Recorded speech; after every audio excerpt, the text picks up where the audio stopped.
Azərbaycan Dövlət Pedaqoji Universitetində 2024-cü ildən etibarən keçirilən Pedaqoji Universitetin Gələcək Təhsil Liderləri müsabiqəsinin ikinci mövsümünün bağlanış və mükafatlandırma mərasimi keçirilib. Tədbirdə çıxış edən Elm və Təhsil Nazirinin müavini Firidun Qurbanov müsabiqənin gənclərin inkişafında, onların bilik və bacarıqlarının artırılmasında xüsusi əhəmiyyətə malik olduğunu vurğulayıb.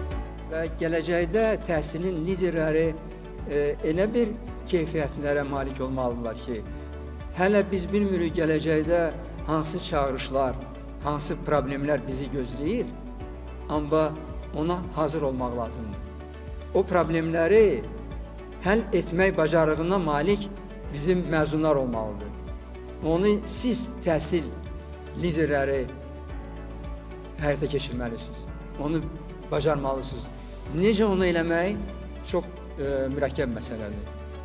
Digər çıxışçılar Azərbaycan Dövlət Pedaqoji Universiteti və onun filiallarının bakalavriat və magistratura səviyyələrində təhsil alan istedadlı tələbələri aşkar etmək, onların peşəkar inkişafına dəstək olmaq və gələcək kadr bankı formalaşdırmaq, kadr seçimində innovativ yanaşmaların təşviqi məqsədi ilə ali təhsil müəssisələri arasında keçirilən bu müsabiqənin əhəmiyyətinə diqqət çəkiblər. Təhsildə liderlik proqramımız artıq öz bəhrəsini verməkdədir, artıq ənənəyə keçibdir, ikinci ildir ki, bu həyata keçirilir. Bu tələbələri universitet tərəfindən də fərqli yollarla motivasiya etmək yolu ilə inkişaf yolunu bunlara göstəririk. Bunlar bizim tələbələrimiz bu prosesdən keçəndən sonra özlərinə inamları artır, düşdükləri, bundan sonra çalışacaqları kollektivlərdə özlərini daha yaxşı göstərirlər.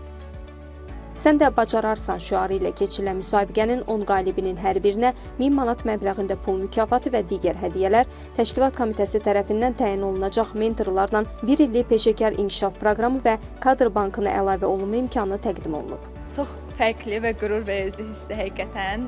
Bu qədər universitet kütləsinin içindən, bu qədər iştirakçıların içindən ikinci yerə layiq görünmək və bu uğuru qazanmaq, bu addımı atmaq həqiqətən çox fərqli və qürur verici hissdir.